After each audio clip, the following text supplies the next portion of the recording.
Subscribe कीजिए unique engineering tips channel को और बेल आइकन को ज़रूर दबाएं सबसे पहले नोटिफिकेशन पाने के लिए। Hi guys, how are you? Welcome back to my YouTube channel Unique Engineering Tips.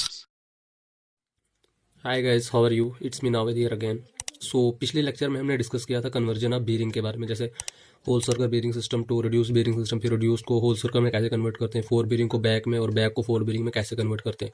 वो टॉपिक जो है बहुत ही इंपॉर्टेंट टॉपिक है एग्जामिनेशन पॉइंट ऑफ व्यू से। उसमें मैक्सिमम 2 या 3 क्वेश्चन के आने के चांसेस हैं, तो उसको उस टॉपिक को आप अच्छे से अंडरस्टैंड कीजिए। अगर फिर भी आपको कोई डाउट वगैरह है तो आप मुझे पूछ सकते हैं, लेकिन इतना मैं आपको वार्न कर दूंगी कि वो बहुत ही इंपॉर्टेंट टॉपिक है। फोर बीरिंग बैक बीरिंग की कन्वर्जन और आरबी टू डब्ल्यूसीबी की कन्वर्जन, ये बहुत ही इंपॉर्टेंट टॉपिक है। तो आज का हमारा जो टॉपिक है, अब हम देखते हैं कि हम बीरिंग से एंगल को कैसे फाइंड आउट करते हैं। जैसे हमने पहले ही मैंने आपको फर्स्ट लेक्चर में ही बता दिया था कि कंपास जो है कभी भी हमें दो लाइंस के बीच का डायरेक्टली एंगल नहीं देता है। हमें क्या करना पड़ता है, पहले बीरिंग्स फाइंड आउट करनी पड़ती है और बीरिंग की हेल्प से हमें जो है इंक्लूडेड एंगल्स फाइंड आउट करने पड़ते हैं। So let's start the video. अब हम देखेंगे कि calculation of angles from bearing, की बीरिंग से हम एंगल्स को कैसे फाइंड आउट कर सकते हैं। As ordinary compass can not measure angle directly between two lines. अब ये पहले ही हमने डिस्कस कर लिया है कि हमारे पास जो ऑर्डिनरी कंपास है वो कभी भी दो लाइन्स के बीच का डायरेक्टली एंगल फाइंड आउट नहीं कर सकता, मेजर नहीं कर सकता है। We need manipulation to find the angles between the lines. हमें क्या करना पड़ता है, खुद मैनिपुलेट करना पड़ता है दो लाइन्स के बीच का एंगल फाइंड आउट करने के लिए। अब सपोज करो यहाँ पे मेरे पास, अब हमारे पास जब भी हमने इंक्लूडेड एंगल्स फाइंड आउट करना होगा तो उसके लिए हमारे पास दो केसेस बन सकते हैं। दो केसेस ये बन सकते हैं हमारे पास, जब बेरिंग डब्ल्यूसीबी सिस्टम में होगी तब हम कैसे एंगल को फाइंड आउट कर सकते हैं, और जब हमारे पास बेरिंग आरबी सिस्टम में होगी तब हम एंगल्स को कैसे फाइंड आउट कर सकते हैं। तो वन बाय वन हम दोनों केसेस के बारे में डिस्कस करते हैं। तो फर्स्ट हम देखते हैं जब हमारे पास एंगल जो है, सॉरी बेरिंग जो हमारे पास जब डब्ल्यूसीबी सिस्टम में होगी तो उस वक्त हम एंगल कैसे फाइंड आउट करते हैं। अब सपोज करो हमारे पास बेरिंग दी है, जैसे यहाँ पे दी है मेरे पास 100 डिग्री और डब्ल्यूसीबी सिस्टम में है, क्योंकि कोई डायरेक्शन नॉर्थ साउथ वगैरह इसको नहीं दी है, तो मतलब ये डब्ल्यूसीबी सिस्टम में है। अब मेरे पास एक लाइन है ए बी और सी, मैंने क्या करना है, बी एंगल को फाइंड आउट करना है। इस एंगल को मैंने फाइंड आउट करना है, जो ये एंगल है, इस एंगल को अगर मैंने फाइंड आउट करना होगा तो मैं कैसे करूंगा। देखो फर्स्ट यहाँ पे हमारे पास दिया है, जो जब भी हमने किसी एंगल को फाइंड आउट करना होगा तो आपने ये चीज याद रखनी है कि जिस एंगल को हमने फाइंड आउट करना होगा उसकी हमें बैक बेरिंग पता होनी चाहिए और अगली लाइन की फोर बेरिंग पता होनी चाहिए। अब जैसे मैंने यहाँ पे अभी एंगल बी को फाइंड आउट करना है तो मुझे बी ए लाइन की बैक बेरिंग पता होनी चाहिए और बी सी लाइन की फोर बेरिंग पता होनी चाहिए। इन दो को आपस में माइनस करके हम क्या करते हैं, किसी भी एंगल को फाइंड आउट कर सकते हैं। अब देखो हमारे पास यहाँ पे दिया है, मुझे दिया है ए बी लाइन की जो बेरिंग दी है वो 100 मतलब यहाँ पे फोर बेरिंग है, क्योंकि जो है मैंने सर्वे वर्क यहीं से स्टार्ट किया। तो जहाँ से हम स्टार्ट करते हैं ये हमने पिछली वीडियो में डिस्कस कर लिया कि इसको हम फोर बेरिंग कहते हैं। अब इसकी बैक बेरिंग निकाल सकते हैं। हमने पढ़ा कि अगर हमारे पास लेस देन हैंड जो है 180 डिग्री होगा तो उसको बैक बेरिंग बनाने के लिए प्लस उसमें 180 कर देंगे, तो ये इसकी बैक बेरिंग हो जाएगी। सो फोर बेरिंग हमारे पास दी है 100, तो इसमें प्लस 180 कर देंगे तो इसकी बैक बेरिंग कितनी हो जाएगी, 280 डिग्री 100। अब इस लाइन की मुझे बैक बेरिंग निकल गई। अब सपोज करो बीसी लाइन की फोर बेरिंग मेरे पास दी है 80 डिग्री, तो देयरफॉर अगर मैंने एंगल ए बी सी निकालना है तो हो जाएगा back bearing of A B. Back bearing of A B कितनी है हमारे पास, 280 degree minus four bearing of B C कितनी है, 80 डिग्री, तो हमारे पास आया एंगल 200 डिग्री। अब 200 डिग्री तो आया, लेकिन ये बाहर वाला एक्सटीरियर एंगल निकल गया हमारे पास, ये वाला एंगल निकला, ये यहाँ से लेकर यहाँ तक। तो जब भी हमारे पास एंगल जो है 180 डिग्री से, आपको पता है कि किसी भी कोई भी एंगल जो है हमारे पास 180 डिग्री से बड़ा नहीं हो सकता है। किसी भी क्वाड्रेटिक फिगर का इंटीरियर एंगल जो है 180 डिग्री से बड़ा नहीं हो सकता है। तो उसको इंटीरियर एंगल बनाने के लिए हमें करना पड़ता है 360 से माइनस करना पड़ता है। तो देयरफॉर मैंने इंटीरियर एंगल पास आ गया 160 डिग्री। तो यह सिंपल फॉर्मूला इंक्लूडेड एंगल जब भी हमने किसी का निकालना होगा तो हम कैसे निकालते हैं। एक और एग्जाम्पल मैं आपको अगर इसकी देख सकता हूँ। सपोज करो हमारे पास जो है एक लाइन है ए बी, इसकी फोर बेरिंग हमारे पास लेट इट बी 120 डिग्री है, और दूसरी लाइन है हमारे पास बी सी, इसकी फोर बेरिंग जो है लेट इट बी 45 डिग्री है। तो इनके बीच का हमने इंक्लूडेड एंगल निकालना होगा तो हम कैसे निकालेंगे। आप सीधे सिंपली यहाँ पे जो है एक डायग्राम बना दो। लेट इट बी ये लाइन ए बी है हमारे पास, वो इसको मान लो आप B C line, north south हम ये मान लेंगे, नॉर्थ साउथ ये मान लेंगे। ये अभी हमारे पास बेरिंग किसमें दी है, डब्ल्यूसीबी सिस्टम में दी है। अब हमने क्या करना है, हमें ये फोर बेरिंग दी है, यहाँ पे ऑलरेडी लिखा है फोर बेरिंग। फोर बेरिंग ये कितनी होगी 120। अब फोर बेरिंग दी तो मैं इसकी बैक बेरिंग निकाल सकता हूँ। बैक बेरिंग इसकी हो जाएगी, बैक बेरिंग हो जाएगी इसकी 300 डिग्री। कैसे, क्योंकि फोर बेरिंग हमारे पास किसके बराबर है 120 डिग्री है, तो लेस देन 180 है तो इसमें प्लस 180 करके मैं बैक बेरिंग निकाल सकता हूँ। देयरफॉर इसकी बैक बेरिंग हो जाएगी 180 प्लस 200 ये हो जाएगी, ये 180 प्लस 120 हो जाएगा 300 डिग्री। तो बैक बेरिंग इसकी 300 डिग्री निकलेगी। अगले स्टेशन की मुझे फोर बेरिंग भी दी है, वो हमारे पास है 45 डिग्री। तो अब हमने निकालना है एंगल ए बी सी, वो किसके बराबर हो जाएगा, जिस एंगल को हमें फाइंड आउट करना होता है, मतलब हमें ये एंगल निकालना है, ये जिस एंगल को हमें फाइंड आउट करना होगा उसकी हमें बैक बेरिंग पता होनी चाहिए। Back bearing of A B minus 4 bearing of B C. तो जिस एंगल को हमें फाइंड आउट करना होता है उसकी बैक बेरिंग और अगले पॉइंट की 4 बेरिंग। तो बैक बेरिंग हमारे पास कितनी है 300 डिग्री माइनस 4 बेरिंग हमारे पास 45 डिग्री। सो ये आ गया हमारे पास 300 में से 45 को माइनस कर देंगे तो हमारे पास कितना बचा 255 डिग्री। तो 255 डिग्री हमारे पास फिर से क्या हो गया, ये एक्सटीरियर एंगल निकल गया। तो इसको इंटीरियर में कन्वर्ट करने के लिए हम क्या करेंगे, इसको 360 से माइनस कर देंगे। तो 360 में से मैं 255 को माइनस कर दूंगा तो हमारे पास कितना बचा 105 डिग्री। तो हमारे पास जो ये एंगल आया हमारे पास एंगल ए बी सी हमारे पास कितना हो गया 105 डिग्री। अब दूसरा केस हमारे पास बनता है कि जब हमारे पास एंगल जो होगा आरबी सिस्टम में कोऑर्डिनेटल बेरिंग सिस्टम में दिया होगा तो उस वक्त हम इंक्लूडेड एंगल कैसे निकालते हैं। जैसे मैंने यहाँ पे कुछ एग्जांपल्स दी है। हमारे पास एक लाइन है ए बी बी सी और सी डी, इनकी बेरिंग्स दी है north 30 degree east, south 60 degree east, north 45 degree east. तो हमारे पास मैंने क्या कर दिया, इन बेरिंग्स को ये हमारे पास आरबी सिस्टम में दी थी, मैंने इनको डब्ल्यूसीबी में कन्वर्ट कर दिया क्योंकि डब्ल्यूसीबी से हम एंगल्स को आराम से फाइंड आउट कर सकते हैं। तो बेस्ट तरीका है कि आप जब भी आपके पास बेरिंग्स उसमें दी है आरबी सिस्टम में दी है उनको आप क्वाड्रेंटल बेरिंग से रिड्यूस ये उसमें डब्ल्यूसीबी में कन्वर्ट कर दो, फिर उनका इंक्लूडेड एंगल्स फाइंड आउट कर दो। तो ये था हमारे पास नॉर्थ 30 डिग्री ईस्ट। आपको पता है फर्स्ट क्वाड्रेंट में बेरिंग कुछ जो है वो सेम ही रहती है, चाहे वो डब्ल्यूसीबी में हो चाहे हमने वो आरबी में है, वो हमने पीछे डिस्कस कर लिया। तो ये उतना ही रहेगा, इसमें कोई चेंजेस नहीं आएगी। सिर्फ हम क्या करते हैं कि आरबी सिस्टम में हमें डायरेक्शन देनी पड़ती है, इसमें कुछ डायरेक्शन वगैरह हमें नहीं देनी पड़ती है। उसके बाद नेक्स्ट है साउथ 60 डिग्री ईस्ट। अब ये साउथ 60 डिग्री ईस्ट है तो इसको मैंने 120 डिग्री लिखा है डब्ल्यूसीबी सिस्टम में। अब ये कैसे लिखा, ये देखो हमारे पास है। अगर मैं इसको यहाँ पे देखूंगा साउथ 60 डिग्री ईस्ट मतलब सेकंड क्वार्टर में ये हमारे पास 60 डिग्री दिया है, तो हमें ये वाला एंगल चाहिए क्योंकि आरबी डब्ल्यूसीबी सिस्टम में हमें जो है हर एंगल जो है नॉर्थ से ही मेजर करना पड़ता है। तो टोटल हमारे पास कितना दिया है 180 में से 60 को माइनस कर दूंगा तो 120 बचा। कन्वर्जन आपको पता है। उसके बाद नेक्स्ट हमारे पास दिया है नॉर्थ 45 डिग्री ईस्ट। तो ये जब नॉर्थ 45 डिग्री ईस्ट है तो ये उतना ही रहेगा क्योंकि फर्स्ट क्वाड्रेंट में बेरिंग जितनी भी हमारे पास एंगल दिया होगा वो उतना ही रहेगा, चाहे उसको हम डब्ल्यूसीबी में कन्वर्ट करें या आरबी में कन्वर्ट करें। सिर्फ आरबी में हमें डायरेक्शन देनी पड़ती है, इसमें हमें सिंपल एंगल देना पड़ता है। अब इसमें हम इंक्लूडेड एंगल कैसे फाइंड आउट करेंगे वो हम यहाँ पे डिस्कस कर लेते हैं। अब देखो यहाँ पे मैंने कुछ डायग्राम्स बनाई है, इसका इंटरफेस कुछ इस तरह का है। सबसे पहले मैं 3 लाइन है हमारे पास ए बी बी सी और सी डी, ये मैंने बना ली है। अब देखो हमारे पास जो ए बी है उसकी आप यहाँ देख सकते हो कि इसकी बेरिंग कितनी है 30 डिग्री है। ये 4 बेरिंग्स ही हमारे पास दी है कि जब हमारे पास 4 दी होगी तो बैक हम खुद निकाल सकते हैं उनको कन्वर्ट करके उनके रिलेशंस को यूज करके। तो इसमें 180 प्लस कर दूंगा क्योंकि लेस देन 180 है तो इसको 4 को बैक में कन्वर्ट करने के लिए जब वो लेस देन 180 होगी तो उसमें प्लस 180 करके जो है जाएगी इसकी बैक बेरिंग 210 डिग्री। उसके बाद नेक्स्ट इसकी जो है 4 बेरिंग हमारे पास, हमें नेक्स्ट स्टेशन की हमें 4 बेरिंग ही चाहिए, उसको हमने बैक में कन्वर्ट नहीं करना होता। ये जितना है हमने उसको 120 ही रखा।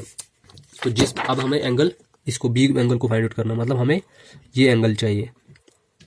तो जब इस एंगल को फाइंड आउट करने के लिए हमें क्या करना चाहिए था, ए बी लाइन की बैक बेरिंग और बी सी लाइन की 4 बेरिंग निकालनी थी, वहां से हम इस एंगल को फाइंड आउट कर सकते हैं। तो जैसे मैंने यहाँ पे लिखा angle A B C is equal to back bearing of A B minus 4 bearing of B C. तो बैक बेरिंग ए बी की कितनी हमारे पास 210 डिग्री और 4 बेरिंग बी सी की हमारे पास कितनी है 120 डिग्री। तो हमारे पास एंगल ए बी सी कितना हो गया, मतलब ये एंगल हमारे पास निकला 90 डिग्री के बराबर। अब यहाँ पे मैंने डायग्राम पहले ही बना ली तो आप सोचोगे कि ये 90 लगता नहीं है। अब ये डायग्राम मुझे पहले नहीं पता था कि एंगल कितना आ सकता है, तो मैंने आपको सिंपल समझाने के लिए ये डायग्राम बनाई है। उसके बाद नेक्स्ट करो, मैंने जो है इसको नेक्स्ट मैंने किस एंगल को निकालना है, इसको निकालना है, एंगल बी सी डी को निकालना है, इस एंगल को फाइंड आउट करना है। तो अब जिस एंगल को हमें फाइंड आउट करना है उस पॉइंट की हमें बैक बेरिंग पता होनी चाहिए और अगले की 4 बेरिंग पता होनी चाहिए, मतलब उस लाइन की। अब देखो मैंने एंगल बी सी डी को निकालने के लिए back bearing of B C, simply हमें जो बी सी लाइन है इसकी बैक बेरिंग पता होनी चाहिए और सी डी की 4 बेरिंग पता होनी चाहिए। अब हमारे पास देखो जो ये लाइन जो थी इसकी, ये जो थी बी सी लाइन जो थी इसकी 4 बेरिंग कितनी थी हमारे पास 120 डिग्री, यहाँ पे दी थी 120 डिग्री। तो सिंपल बैक बेरिंग निकालने के लिए हम क्या करेंगे 120 इसकी, अब ये सी डी लाइन है हमारे पास, इसकी बैक बेरिंग कौन सी मानी जाएगी, इसकी बैक बेरिंग होगी ये, क्योंकि हमें नॉर्थ से ही एंगल लेना पड़ता है पूरा कंप्लीट। तो ये इसकी बैक बेरिंग होगी। तो 4 बेरिंग दी है, लेस देन 180 है तो उसको प्लस कर दो, तो 180 प्लस कर दो तो इसकी बैक बेरिंग कितनी होगी 300 डिग्री। तो अगले स्टेशन की हमें 4 बेरिंग चाहिए। तो 4 बेरिंग ऑफ सी डी हमारे पास ऑलरेडी दी है, जितनी 45 है, आप उतनी ये जो 4 बेरिंग जितनी हमारे पास 45 डिग्री है उतनी रहेगी। तो हम क्या करेंगे, हम एंगल बी सी डी को निकालने के लिए back bearing of B C 300 है और 4 बेरिंग ऑफ सी डी कितनी है 45 डिग्री। तो इसको माइनस करके ये हमारे पास आ गया 255 डिग्री। अब ये 255 डिग्री जो आया ये एक्सटर्नल एंगल निकला क्योंकि ये ग्रेटर देन 180 है। तो ये मतलब कौन सा एंगल निकला, ये हमारे पास ये वाला एंगल निकल गया, यहाँ से लेकर यहाँ तक। तो हमें ये इंटीरियर ये वाला एंगल चाहिए इंटीरियर। तो इंटीरियर निकालने के लिए टोटल हम इसको 360 में से माइनस कर दें। तो therefore interior angle is equal to 360 minus 255 degree is equal to 105 degree. तो ये हमारे पास कितना निकला, ये जो निकला एंगल हमारे पास 105 डिग्री निकला। तो ये थी कन्वर्जन, ये सॉरी जब ये थी कि हमारे पास जब हमने इंटीरियर एंगल्स को फाइंड आउट करना होगा तो वो हम कैसे करते हैं। तो मैंने आपको दोनों केसेस बताए, चाहे हमारे पास बेरिंग WCB में होंगी चाहे हमारे पास RB सिस्टम में होंगी, तो उस वक्त हम इंक्लूडेड एंगल्स कैसे फाइंड आउट करते हैं। अभी मैंने आपको सिंपल 2-3 ट्रैवर्स की, ये 2-3 लाइन्स की एग्जांपल दी, आप कंप्लीट ट्रैवर्स की भी एग्जांपल ले सकते हो। लेकिन ये इंपॉर्टेंट ये पॉइंट जो है कैलकुलेशन ऑफ बेरिंग वाला, ये कैलकुलेशन ऑफ एंगल्स बहुत ही इंपॉर्टेंट पॉइंट है एग्जामिनेशन पॉइंट ऑफ व्यू से। तो इसको आप अच्छे से लर्न कीजिएगा, इसको अच्छे से आपको अंडरस्टैंड कीजिएगा। तो नेक्स्ट जो हमारे पास इसमें है वो हमारे पास है मैग्नेटिक डिप। मैग्नेटिक डिप क्या होता है और मैग्नेटिक डिक्लिनेशन क्या होता है। सबसे पहले हम देखते हैं मैग्नेटिक डिप। मैग्नेटिक डिप का मतलब होता है inclination of needle with horizontal और deflection of needle either towards north और साउथ। कि जब भी हमारे पास जो निडल है, जो मैग्नेटिक निडल है, जो हमें नॉर्थ साउथ डायरेक्शन दिखाती है, जब वो इंक्लाइंड जो हॉरिजॉन्टल के साथ कभी जो है एंगल बना लेती है, तो उसको हम क्या कहते हैं, उसको हम कहते हैं मैग्नेटिक डिप। चाहे वो अब हॉरिजॉन्टल के साथ कैसे जो है वो एंगल बनाती है, जब भी वो डिक्लाइन हो जाती है आइदर टुवर्ड्स नॉर्थ या टुवर्ड्स साउथ, जब वो या तो नॉर्थ की तरफ झुक जाती है या फिर साउथ की तरफ झुक जाती है, तो उसको हम क्या कहते हैं, मैग्नेटिक डिप। उसके बाद जो है ये हमेशा इट इज़ 90 डिग्री एट पोल। अब आपको पता है कि पोल, ये देखो हमारे पास ये अर्थ है, हमारे पास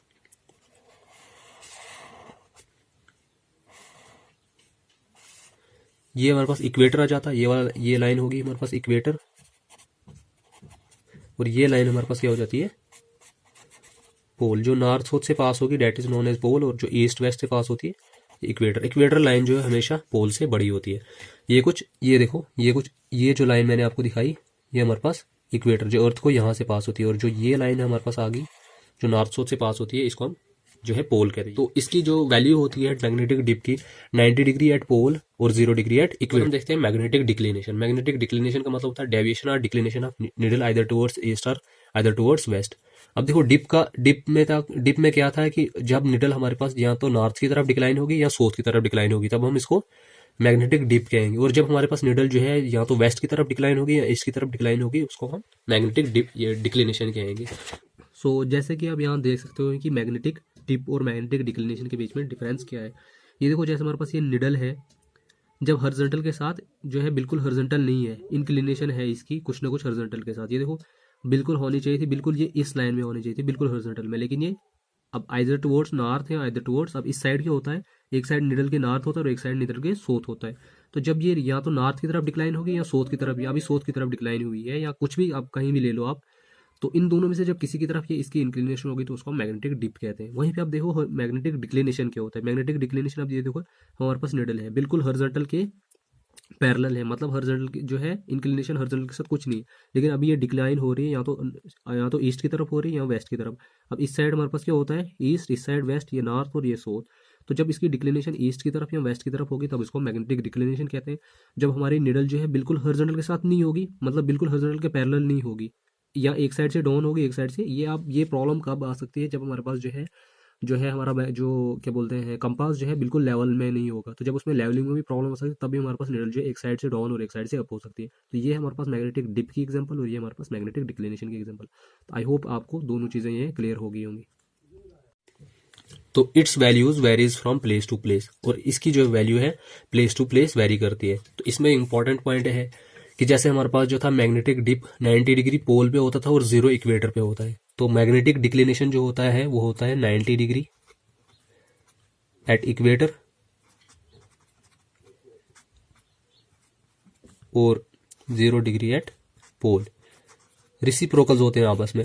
जहां पे डिप 90 डिग्री होगा वहां पे जो है मैग्नेटिक डिक्लिनेशन 0 होगा, और जहां पे डिक्लिनेशन 0 डिग्री होगा वहां पे ये 90 डिग्री होगा। जैसे इक्वेटर पे क्या था, मैग्नेटिक डिप इक्वेटर पे 0 डिग्री और वहीं पे ये 90 डिग्री होता है। ये आपस में रिसिप्रोकल होते हैं। ये important examination point of view से ये पॉइंट जो है बहुत इंपॉर्टेंट पॉइंट है। ये दोनों ये वाली जो है ये वाला पॉइंट जो है एग्जामिनेशन पॉइंट ऑफ व्यू से बहुत इंपॉर्टेंट है। इसमें से क्वेश्चंस काफ़ी बार क्वेश्चंस आए हैं पेपर में कि मैग्नेटिक डिप 0 डिग्री कहाँ होता है और 90 डिग्री कहाँ होता है, और मैग्नेटिक डिक्लिनेशन 0 डिग्री कहाँ होता है, 90 डिग्री कहाँ होता है। उसके बाद हमारे पास मैग्नेटिक डिक्लिनेशन की 2 टाइप्स है, रेगुलर डिक्लिनेशन और इर्रेगुलर डिक्लिनेशन। रेगुलर जो है फर्दर क्लासिफाइड है 3 कैटेगरीज में, सेक्युलर, एनुअल और ड्यूरनल। सेक्युलर का मतलब होता है कि जब हमारे पास डिक्लिनेशन जो है ये मैंने आपको पीछे भी एग्जांपल दिया था, मैग्नेटिक मेरिडियन हमेशा चेंज होता रहता है 100 to 200 ईयर्स के बाद। तो जो मैग्नेटिक मेरिडियन है वो इसी की एग्जांपल है, मैग्नेटिक डिक्लिनेशन की एग्जांपल है कि मैग्नेटिक नॉर्थ जो है चेंज होता रहता है, ट्रू नॉर्थ जो है अपनी जगह रहता है, वो फिक्स रहता है, जिसको हम ट्रू मेरिडियन कहते हैं। लेकिन मैग्नेटिक मेरिडियन हमारे पास जो है चेंज होता रहता है टाइम टू टाइम। तो वो मैग्नेटिक मेरिडियन इसी की एग्जांपल है, मैग्नेटिक डिक्लिनेशन की एग्जांपल है, क्योंकि वो अपनी ओरिजिनल पोजीशन से चेंज होता रहता है। सेक्युलर का मतलब 100 और 200 ईयर्स के बाद वो अपनी पोजीशन चेंज करता रहता है। तो उसके बाद है एनुअल, या तो एनुअली वो जो है अपनी पोजीशन चेंज करता रहेगा, या फिर ड्यूरनल, या फिर वो अपनी डेली पोजीशन चेंज करता रहेगा। तो यही तीन टाइप्स जो हमारे पास है रेगुलर डिक्लिनेशन की। और इरेगुलर का मतलब होता है चेंज, इरेगुलरली चेंज हो, फिक्स ड्यूरेशन नहीं होगा चेंजेस का, तब इसको हम कहेंगे इरेगुलर डिक्लिनेशन। तो ये था हमारे पास मैग्नेटिक डिप और मैग्नेटिक डिक्लिनेशन क्या होता है, दोनों के बीच में इंपॉर्टेंट ये दोनों पॉइंट जो है एग्जामिनेशन पॉइंट ऑफ व्यू से बहुत ही इंपॉर्टेंट है, मैग्नेटिक डिक्लिनेशन और मैग्नेटिक डिप और मैग्नेटिक डिक्लिनेशन। इन दोनों में से क्वेश्चंस आने के चांसेस होते हैं, तो इन चीज़ों को आप अच्छे से अंडरस्टैंड कीजिए। तो नेक्स्ट हमारे पास हम इसमें देखते हैं कि नेक्स्ट हमारे पास क्या है, अब रिलेशन क्या है ट्रू बेरिंग और मैग्नेटिक बेरिंग के बीच में। ट्रू बेरिंग और मैग्नेटिक बेरिंग ये हमने पीछे पढ़ लिया। ट्रू बेरिंग का मतलब होता है कि जब भी हम angle with respect to true north measure करते हैं उसको हम ट्रू बेरिंग कहते हैं, और जब हम bearing with respect to magnetic north measure करते हैं तो उसको हम मैग्नेटिक बेरिंग कहते हैं। अब इन दोनों के बीच का रिलेशन क्या है, अब इसमें रिलेशन जो है rule number first is so true bearing क्या होता है, मैग्नेटिक बेरिंग प्लस या माइनस डिक्लिनेशन। जब हमारे पास मैग्नेटिक बेरिंग क्वेश्चन में दी होगी तो हम ट्रू बेरिंग कैसे निकाल सकते हैं, मैग्नेटिक बेरिंग प्लस या माइनस डिक्लिनेशन। प्लस कब यूज होगा, जब हमारे पास डिक्लिनेशन टुवर्ड्स ईस्ट होगी, और माइनस कब यूज होगा, जब हमारे पास डिक्लिनेशन टुवर्ड्स वेस्ट होगी। अब डायग्राम के थ्रू मैं आपको इन दोनों को क्लियर करता हूँ। अब सपोज करो यहाँ पे हमारे पास क्या है, ये कोई नॉर्थ साउथ ईस्ट और वेस्ट है। फर्स्ट केस में हमारे पास इसने बोला जब डिक्लिनेशन टुवर्ड्स ईस्ट होगी तब हमने प्लस करना है। वो कैसे करना है, अब सपोज करो ये हमारे पास है मैग्नेटिक नॉर्थ और ये हमारे पास है मैग्नेटिक साउथ, ये हमारे पास ट्रू नॉर्थ और ट्रू साउथ है। अब डिक्लिनेशन क्या है, ईस्ट की तरफ है, लेट इट भी कुछ भी है 3 डिग्री मान लो आप इसको। तो हमने क्या करना है, अब देखो ट्रू मैग्नेटिक, अब कोई लाइन है जो इस क्वाड्रेंट में लाई करनी है, ये हमारे पास अभी होगी इस लाइन की मैग्नेटिक बेरिंग। ये कोई लाइन OA है, क्योंकि अब with respect to magnetic north measure करें तो मैग्नेटिक बेरिंग ही आएगी। अब हमने निकालनी है ट्रू बेरिंग निकालनी है, तो ट्रू बेरिंग क्या आ जाएगी with respect to true north. तो जब हमारे पास, अब देखो ऑब्वियसली हम इसने क्या बोला था कि जब हमारे पास डिक्लिनेशन ईस्ट की तरफ होगी तो ट्रू बेरिंग क्या होगा, मैग्नेटिक बेरिंग में डिक्लिनेशन प्लस करना है। अब ये मैग्नेटिक बेरिंग थी, इसमें हमें ये डिक्लिनेशन इतना प्लस करना पड़ेगा तब हमारे पास ट्रू बेरिंग निकल सकती है। तो फर्स्ट केस ये बोल रहा था। तो सेकंड केस बोल रहा है कि जब हमारे पास डिक्लिनेशन ईस्ट की तरफ होगी तब हमने माइनस करना, ईस्ट की तरफ है। अब सपोज करो हमारे पास ये जो है अभी मैग्नेटिक नॉर्थ और ये true north true south east और वेस्ट। अब हमारे पास डिक्लिनेशन कहाँ की तरफ है, ईस्ट की तरफ, ये वेस्ट की तरफ सॉरी। ये हो गया मैग्नेटिक नॉर्थ, ये हो गया मैग्नेटिक साउथ। अब सपोज करो यहाँ पे कोई लाइन अभी हमारी लाई कर रही है ओ है जो सेकंड क्वाड्रेंट में। अब हमारे पास जो है मैग्नेटिक बेरिंग क्वेश्चन में जब दी होगी तो मैग्नेटिक बेरिंग हम कहाँ से मेजर करेंगे, with respect to magnetic north. अब ट्रू कहाँ से आएगा, वो यहाँ से आएगा। अब देखो ऑब्वियसली अब इसने क्या बोला कि जब हमारे पास डिक्लिनेशन ईस्ट वेस्ट की तरफ होगी तब ट्रू बेरिंग हो जाएगी मैग्नेटिक बेरिंग माइनस डिक्लिनेशन। तो अब कैसे होगी, अब देखो ये मैग्नेटिक बेरिंग है, अब ये डिक्लिनेशन है यहाँ से लेकर यहाँ तक, लेट इट भी 4 डिग्री है। तो इस टोटल में से अगर मैं इतना माइनस करूँ तो ऑब्वियसली हमारे पास ये बचेगा, तो ये हमारे पास आ जाएगा। ये था सेकंड केस इसका, ये था रूल नंबर फर्स्ट। वो जो है टोटली इसका रेसिप्रोकल हो जाएगा। अब देखो फिर हो जाएगा relation true bearing plus minus declination. अब प्लस कब होगा और माइनस कब होगा, यहाँ पे प्लस किस केस में आया था, ईस्ट डिक्लिनेशन के लिए, और माइनस वेस्ट डिक्लिनेशन के लिए। तो यहाँ पे उल्टा हो जाएगा, यहाँ पे प्लस आ जाएगा वेस्ट डिक्लिनेशन के लिए और माइनस हो जाएगा ईस्ट डिक्लिनेशन के लिए। तो बोथ रूल जो है ये सब, ये आप इंपॉर्टेंट पॉइंट जो है इसका, ये बहुत इंपॉर्टेंट पॉइंट है इसका कि जब ये दोनों रूल्स एप्लीकेबल हैं तभी जब हमारे पास बेरिंग किस में होंगी, WCB सिस्टम में हो। सो इनके रिलेटेड अब हम कुछ क्वेश्चंस वगैरह सॉल्व करते हैं, वहां से आपको ये दोनों चीजें क्लियर हो जाएंगी, ट्रू बेरिंग और मैग्नेटिक बेरिंग के बीच का रिलेशन क्या है। जैसे हमारे पास यहाँ पे क्वेश्चन है, the magnetic bearing of a line is 197 degree, find the true bearing if the declination is 3 degree west. हमें क्या करना है कि मैग्नेटिक बेरिंग क्वेश्चन में दी है और डिक्लिनेशन दी है 3 डिग्री वेस्ट, हमने ट्रू बेरिंग निकालनी है। अब देखो ये हमारे पास है ट्रू नॉर्थ ट्रू साउथ, ये कभी भी चेंज नहीं होता है, ये आपको पहले पता है, सिर्फ चेंज होता है हमारे पास मैग्नेटिक नॉर्थ और मैग्नेटिक साउथ। अभी मैंने वेस्ट की तरफ क्यों दिया, क्योंकि इसने ऑलरेडी बोला था हमारे पास डिक्लिनेशन है 3 डिग्री टुवर्ड्स वेस्ट, जो मैग्नेटिक नॉर्थ है वो 3 डिग्री है वेस्ट की तरफ गया हुआ है, या 3 डिग्री। अब देखो मैंने क्या करना है, हमें मैग्नेटिक बेरिंग दी है, मतलब ये चीज़ दी है मैग्नेटिक नॉर्थ से, सपोज करो एक लाइन है। अब 197 डिग्री कहाँ एंगल लाई कर सकता है, 180 से ज़्यादा ही होगा, ऑब्वियसली यहाँ पर हमारे पास क्या होता है 180, तो ये थर्ड क्वाड्रेंट में ही आएगा, तभी मैंने लाइन OA जो है थर्ड क्वाड्रेंट में ड्रॉ की। तो ये हमारे पास ये दी है 197 डिग्री, हमें चाहिए ये वाला, तो ऑब्वियसली आप देखो इस टोटल में से अगर मैं इतना माइनस कर दूंगा तो यही बचेगा। वही पहला केस था इसका, जब हमारे पास ट्रू बेरिंग निकालनी होगी, मैग्नेटिक बेरिंग प्लस या माइनस कब आता है, जब हमारे पास डिक्लिनेशन वेस्ट की तरफ होगी, तब हमें ट्रू बेरिंग निकालने के लिए डिक्लिनेशन को माइनस करना पड़ता है। तो वही केस यहाँ पे आएगा, true bearing is equal to magnetic bearing minus declination. तो वही क्या, 197 में से 3 को माइनस करते हैं, हमारे पास जो ट्रू बेरिंग कितनी आएगी, 194 डिग्री। तो आई होप कि आपको ये चीज़ यहाँ से क्लियर हो गई होगी। नेक्स्ट क्वेश्चन हमारे पास दिया है, if the magnetic bearing of line is north 37 degree west. अब हमारे पास मैग्नेटिक बेरिंग क्या है, नॉर्थ 37 डिग्री वेस्ट में दी है। तो जो हमने रूल पढ़ा था कि रूल हमारे पास जो है ये दोनों रूल सिर्फ एप्लीकेबल है WCB सिस्टम में के लिए ही एप्लीकेबल है, RB के लिए एप्लीकेबल नहीं है। तो जब हमारे पास रीडिंग्स RB में होगी तो उनको पहले WCB में हमें कन्वर्ट करना पड़ता है।